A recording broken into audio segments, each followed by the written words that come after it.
राजस्थान के भूगोल में अगला भाग। पिछले वीडियो लेक्चर में हमने इंदिरा गांधी नहर परियोजना को डिस्कस किया था, उसका कुछ हिस्सा और उससे संबंधित कुछ इंपॉर्टेंट फैक्ट्स इस भाग में प्रस्तुत करेंगे। इसके अलावा ब्यास परियोजना और भाखड़ा नांगल परियोजना के बारे में कंप्लीट जानकारी डिस्कस करेंगे। इंदिरा गांधी नहर परियोजना से संबंधित 3-4 फैक्ट और हैं। पहला है आपनी योजना। क्या है? यह योजना जर्मन सरकार की एक कंपनी के सहयोग से आरंभ की गई है और इसका उद्देश्य यह है कुंभाराम लिफ्ट नहर से जो पानी की आपूर्ति की गई है गंगानगर, हनुमानगढ़, चूरू और बीकानेर क्षेत्र में, उस पानी की आपूर्ति को और अधिक गांव और कस्बों तक पहुंचाना। तो ध्यान रखेंगे, आपनी योजना कुंभाराम लिफ्ट नहर का ही एक विस्तार है और इसके द्वारा मुख्यतः हनुमानगढ़ जिला, चूरू जिला और झुंझुनू जिले में पानी की आपूर्ति की जाएगी। कंवरसेन लिफ्ट नहर बहुत डिटेल में हमने पिछले वीडियो लेक्चर में इसे पढ़ा है। यहां पर हमें ये और ध्यान रखना है कि इंदिरा गांधी नहर परियोजना की जो भी लिफ्ट नहर बनाई गई थी उनमें सबसे पहली लिफ्ट नहर यही है जो 5 जुलाई 1968 को आरंभ हुई। इसका निर्माण और 1976 में बनकर के यह तैयार हुई और बाद में 1989 में इसे कंवरसेन लिफ्ट नहर नाम दिया गया, जबकि इसका मूल नाम पहले लूणकरणसर लिफ्ट नहर था। इसे बीकानेर लिफ्ट नहर भी कहा जाता है और बीकानेर क्षेत्र की जीवन रेखा लाइफलाइन भी इसे माना जाता है। राजीव गांधी लिफ्ट नहर या जोधपुर लिफ्ट नहर, इस पर भी 1-2 बार क्वेश्चन पूछा जा चुका है। जो 7 मूल लिफ्ट नहर हैं उनके अलावा कुछ अन्य नहर भी बनाई जा रही हैं सेकंड और थर्ड फेज में। तो राजीव गांधी लिफ्ट नहर पहले से बनाई गई जोधपुर लिफ्ट नहर का परिवर्तित नाम है, बदला हुआ नाम है और इस नहर को बनाए जाने का उद्देश्य है जोधपुर शहर को पीने का पानी उपलब्ध कराना। जितनी भी लिफ्ट नहर इंदिरा गांधी नहर परियोजना से निकाली गई हैं उनमें से 6 लिफ्ट नहर का संबंध अकेले बीकानेर जिले से है। इसलिए कभी इस प्रकार का यदि क्वेश्चन पूछा जाए कि सर्वाधिक लिफ्ट नहर बीकानेर जिले से निकाली गई है तो ये बात ठीक है। तो 7 में से 6 लिफ्ट नहर बीकानेर जिले से ही संबंधित हैं। 7वीं जो लिफ्ट नहर है जिसे पोखरण लिफ्ट नहर कहा गया है और जिसका नया नाम जयनारायण व्यास लिफ्ट नहर है, वह बीकानेर जिले से बाहर है। जैसलमेर और जोधपुर जिले में उसका विस्तार है। तो इंदिरा गांधी नहर परियोजना से संबंधित कुछ फैक्ट थे जो पिछले वीडियो लेक्चर में हम कवर नहीं कर पाए थे। और अगला टॉपिक है ब्यास नदी घाटी परियोजना। यह परियोजना राजस्थान, पंजाब और हरियाणा की संयुक्त परियोजना है और इसका उद्देश्य यह है कि रावी और ब्यास नदियों के पानी में से राजस्थान को कितना जल आवंटित किया जाना चाहिए, इसलिए यह नदी घाटी परियोजना आरंभ की गई है। तो राजस्थान को जल का आवंटन कैसे किया जाएगा? जल के रूप में और जल से बनाई जाने वाली बिजली से भी राजस्थान को कुछ हिस्सा दिया जाना निश्चित किया गया। तो इसके लिए ब्यास नदी पर 2 बांध बनाए गए हैं, पंडोह बांध और पौंग बांध। दोनों ही बांध हिमाचल प्रदेश में निर्मित किए गए हैं। पंडोह बांध का पानी 2 रूपों में प्रयोग होता है। कुछ जल देहर जल विद्युत परियोजना के लिए दिया जाता है। देहर नामक स्थान पर पानी से बिजली बनाई जाती है और इस परियोजना की क्षमता है 990 मेगावाट। इसमें से राजस्थान को लगभग 20% विद्युत आपूर्ति की जाती है, जबकि इस बांध का कुछ जल सीधे तौर पर सतलज नदी में प्रवाहित किया जाता है। और इसे नाम दिया गया है ब्यास सतलज लिंक योजना। जैसे आप मानचित्र पर देख सकते हैं, ये ब्यास नदी है, तो ब्यास नदी का उद्गम हिमाचल प्रदेश है और ब्यास नदी के आरंभ में आप देख सकते हैं पंडो बांध बनाया गया है।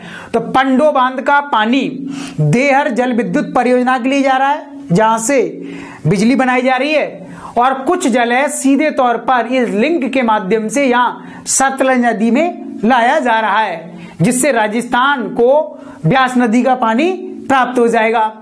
और दूसरा बांध है पौंग बांध, ये भी ब्यास नदी पर है, पौंग नामक स्थान पर हिमाचल प्रदेश में।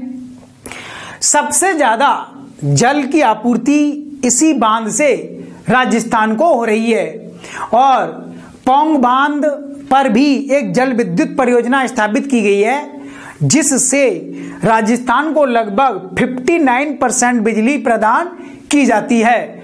और इस जल विद्युत परियोजना की क्षमता लगभग है 396 मेगावाट। तो आप देख सकते हैं पंडो बांध के नीचे पौंग बांध बनाया गया है और पौंग बांध का पानी सीधे तौर पर यहां सतलज नदी में प्रवाहित किया जाता है। इस प्रकार ब्यास नदी का पानी सतलज नदी में आता है और फिर सतलज नदी से यह पानी इंदिरा गांधी नहर परियोजना के माध्यम से राजस्थान को प्रदान किया जाता है। रावी नदी का पानी राजस्थान को कैसे मिलता है? तो रावी नदी का उद्गम भी हिमाचल प्रदेश में है। रावी नदी पर यहां पर एक डैम बांध बनाया गया है और इस बांध को नाम दिया गया है थीन बांध या रंजीत सागर बांध। तो महाराजा रणजीत सिंह थे पंजाब के राजा, उन्हीं के नाम पर इसे रंजीत सागर बांध नाम दिया गया है, या थीन गांव के कारण थीन बांध भी नाम दिया गया है। इसी बांध के नीचे से एक लिंक परियोजना बनाई गई है और इस लिंक परियोजना का नाम है माधोपुर ब्यास लिंक योजना।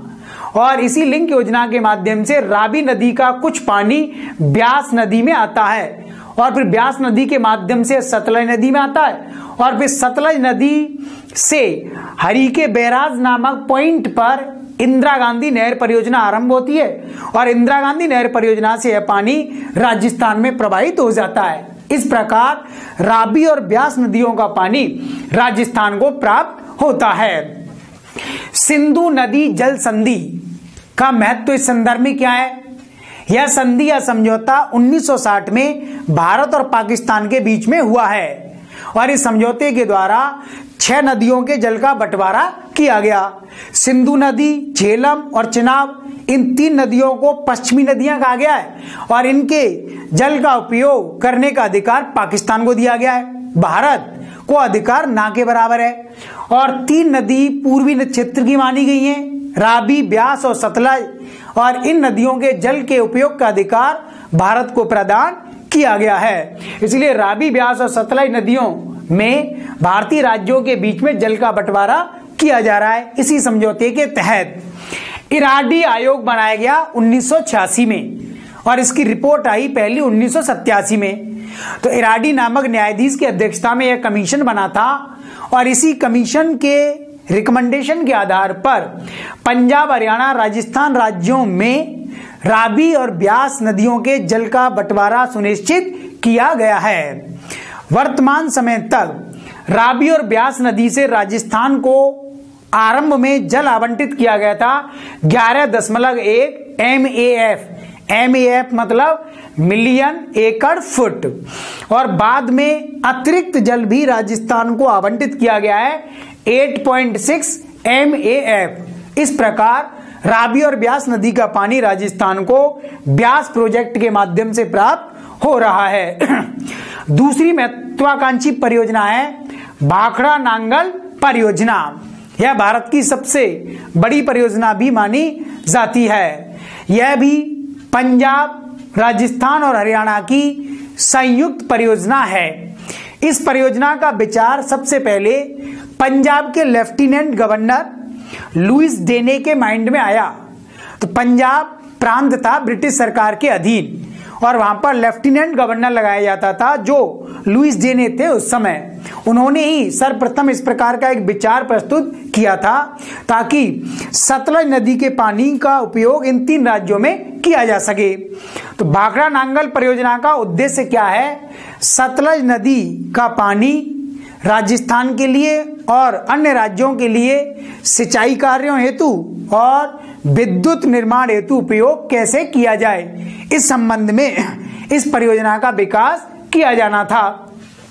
बाद में लगभग 40 साल बाद 1948 में इसका कार्य आरंभ हुआ है और फिर सतलज नदी के पानी का उपयोग करने के लिए 2 बांध बनाए गए हैं, भाखड़ा बांध और नांगल बांध। भाखड़ा बांध सतलज नदी पर बनाया गया है और इस बांध का निर्माण कार्य आरंभ हुआ 1955 में। 1962 में जाकर के यह तैयार हो गया और भाखड़ा बांध का निर्माण कार्य हुआ है अमेरिका के बांध निर्माता और विशेषज्ञ स्लोकेम के नेतृत्व में। हार्वे स्लोकेम के नेतृत्व में यह बांध बनकर के तैयार हुआ है और 1963 में इस बांध को भारत के तत्कालीन प्रधानमंत्री श्री जवाहरलाल नेहरू जी ने इसे राष्ट्र को समर्पित किया है और नेहरू जी ने बाद में भाखड़ा बांध का निर्माण पूरा होने के उपलक्ष्य में और राष्ट्र को समर्पित करने के समय एक महत्वपूर्ण स्टेटमेंट दिया कि भाखड़ा बांध आधुनिक भारत का मंदिर है और यह रिसर्जेंट इंडिया का आधुनिक मंदिर बनेगा आगे जाकर के। जिस प्रकार मंदिर के द्वारा सभी क्षेत्रों में सांस्कृतिक, आध्यात्मिक और भौतिक उन्नति का प्रचार प्रसार होता है, वैसे ही इस बांध के द्वारा सिंचाई सुविधाएं, पेयजल और जल विद्युत के द्वारा आधुनिक भारत के निर्माण की कल्पना की गई थी। दूसरा स्टेटमेंट भी उन्होंने बाद में दिया है और भाखड़ा बांध को उन्होंने कहा भारत के लिए एक चमत्कारिक वस्तु, तो चमत्कारिक वस्तु भी इसे उन्होंने नाम दिया है। तो आप देख सकते हैं ये सतलज नदी का उद्गम है तिब्बत के पठार पर स्थित मानसरोवर झील के पास राक्षस ताल से और ये भाखड़ा बांध यहाँ पर बनाया गया है। भाखड़ा बांध के पीछे गोविंद सागर जलाशय या झील बनाई गई है और गोविंद सागर झील का पानी इस भाखड़ा डैम में स्टोर होता है। भाखड़ा बांध से आगे बनाया गया है नांगल डैम, नांगल बांध। तो नांगल बांध भी सतलज नदी पर बनाया गया है। नांगल बांध से सीधे ही एक नहर निकाली गई है जो इंदिरा गांधी नहर परियोजना से कनेक्ट होती है। तो नांगल बांध से जो नहर निकाली गई इसे कहा जाता है भाखड़ा नहर और सीधे तौर पर इसका जल इंदिरा गांधी नहर परियोजना को प्रदान किया जाता है। तो नांगल बांध और भाखड़ा बांध पर जल विद्युत परियोजनाएं भी स्थापित की गई हैं और इनमें राजस्थान का हिस्सा 15.22% रखा गया है। तो जो बिजली बन रही है इस प्रोजेक्ट में तथा जितने जल की आपूर्ति राजस्थान को की जाती है दोनों में ही राजस्थान का हिस्सा 15.22% रखा गया है। भाखड़ा नांगल परियोजना से सबसे ज्यादा लाभ हो रहा है हनुमानगढ़ जिले को। तो हनुमानगढ़ जिले में सिंचाई सबसे ज्यादा इस बांध से मिलने वाले जल के पानी से की जाती है। इसके अलावा गंगानगर, हनुमानगढ़, चूरू, सीकर, झुंझुनू जिलों को सीधे तौर पर भाखड़ा नांगल परियोजना से लाभ मिल रहा है। तो ये थी राजस्थान में कुछ महत्वपूर्ण सिंचाई परियोजनाओं के बारे में जानकारी। अगले वीडियो लेक्चर में हम सिंचाई परियोजनाओं का शेष भाग डिस्कस करेंगे। थैंक यू, धन्यवाद।